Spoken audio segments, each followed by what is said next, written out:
ফ্রান্সের সবচেয়ে সুরক্ষিত জেল, যেখানে স্নাইপার, কাঁটাতারের বেড়া আর আকাশে হেলিকপ্টার প্রতিদিনে সবই বন্দীদের আটকানোর জন্য।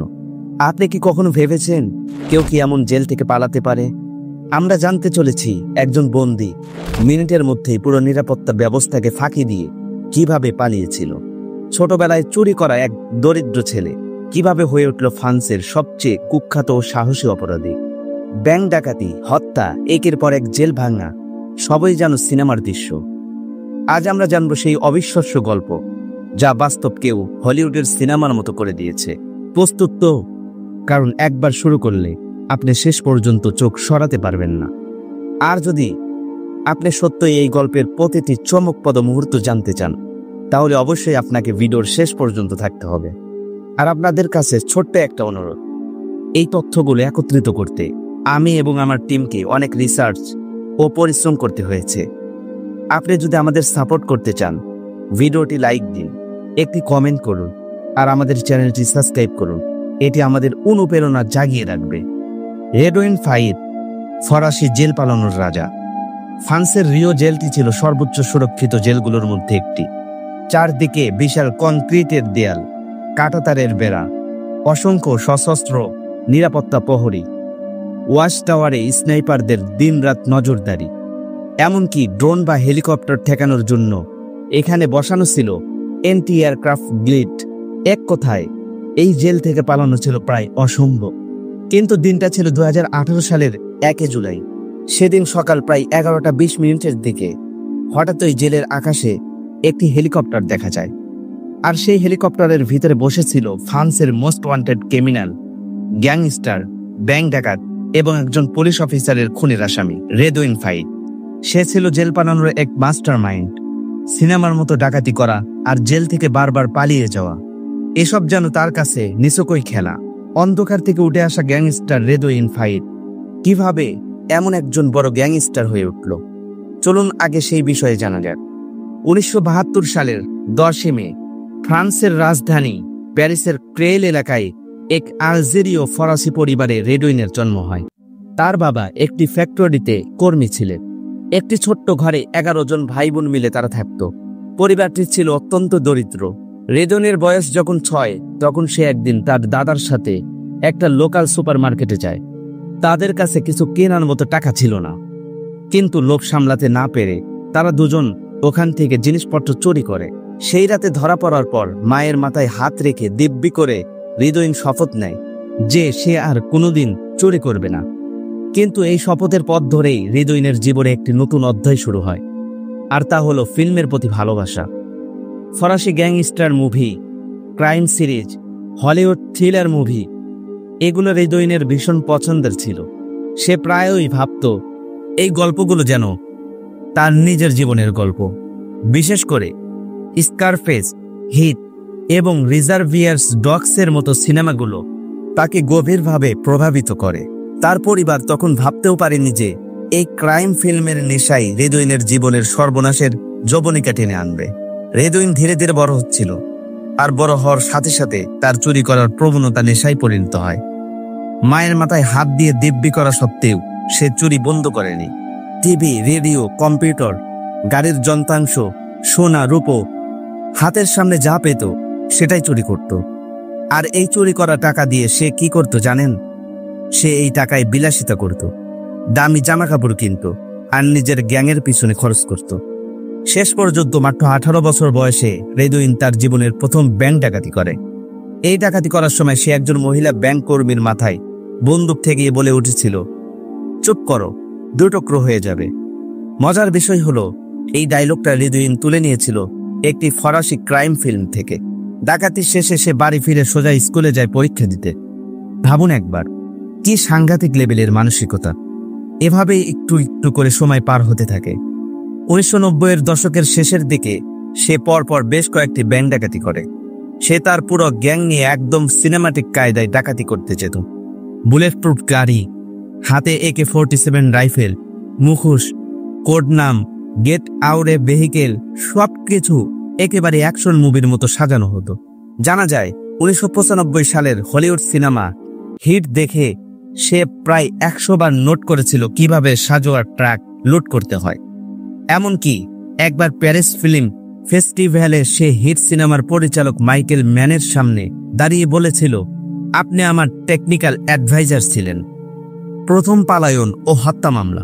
2000 সালে রেডউইন তার গ্যাংকে নিয়ে একটি সাজোয়া ক্যাশ ট্রাককে টার্গেট করে। এই গাড়িতে ব্যাংকের টাকা ও গুরুত্বপূর্ণ নথিপত্র নিয়ে যাওয়া হতো। সেদিন সেই ট্রাকে প্রায় কয়েক মিলিয়ন ইউরো ছিল।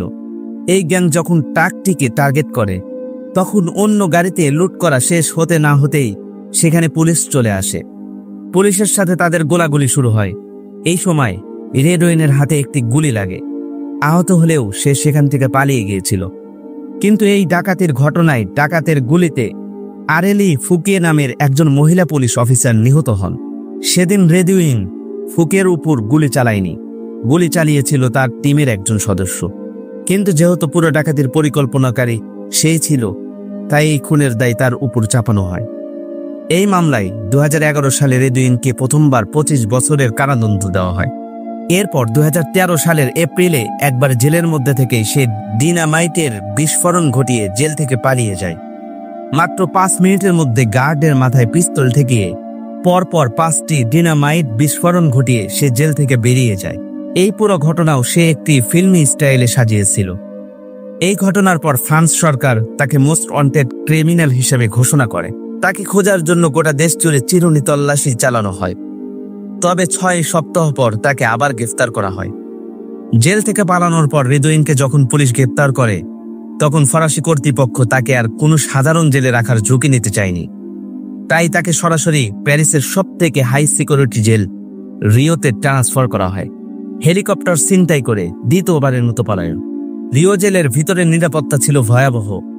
চারদিকে ছিল বিশাল পাঁচিল এবং তার মাঝে ছিল নো ম্যানস ল্যান্ড।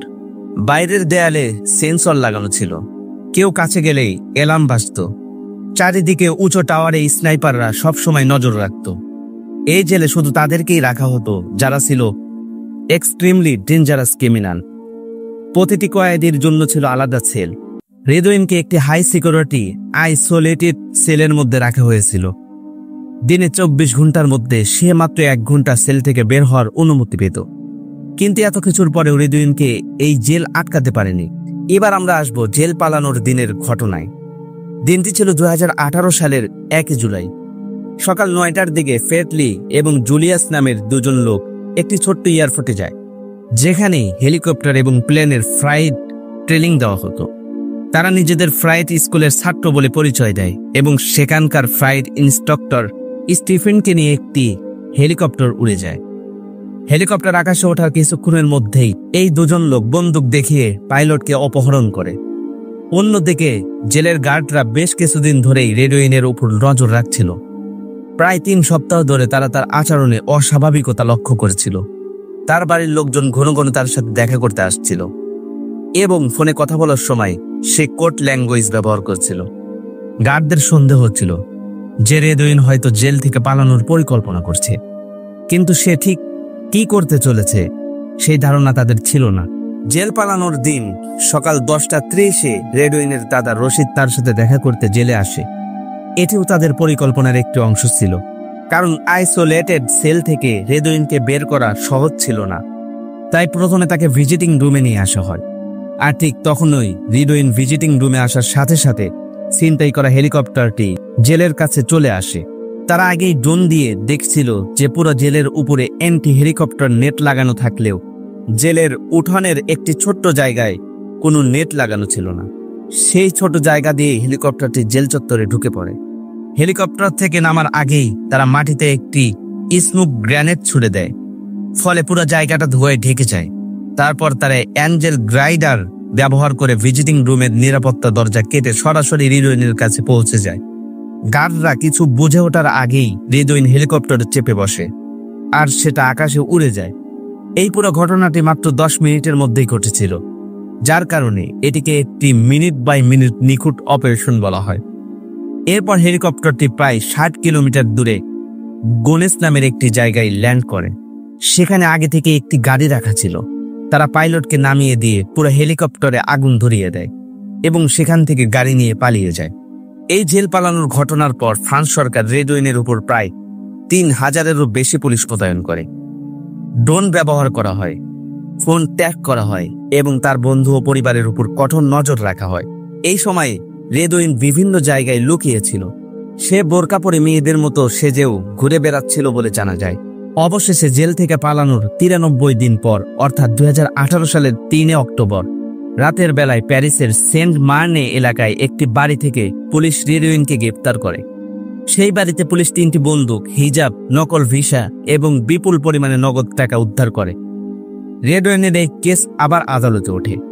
2022 সালে হেলিকপ্টার ব্যবহার করে জেল পালানোর অপরাধে তাকে অতিরিক্ত 14 বছরের কারাদণ্ড দেওয়া হয়। বর্তমানে রেডওয়েনকে প্যারিসের দক্ষিণের একটি হাই সিকিউরিটি জেলে বন্দী রাখা হয়েছে, যেখানে সে সম্পূর্ণরূপে একা থাকে। এই জেলে তাকে দিনে 5 বার তল্লাশি করা হয় এবং একবারের জন্য তার হাত করা খোলা হয় না। তার পূর্বের সাজা এবং এই নতুন সাজা যোগ করে তার মুক্তির সম্ভাব্য তারিখ হতে পারে 2060 সালের পরে। বন্ধুরা, ভিডিওটি কেমন লাগলো অবশ্যই কমেন্টে জানাবে, আর ভিডিওতে অবশ্যই একটা লাইক দিবেন আর সাবস্ক্রাইব করে রাখবেন পরবর্তী ভিডিওর জন্য। ততক্ষণ সবাই ভালো থাকবেন। আল্লাহ হাফেজ।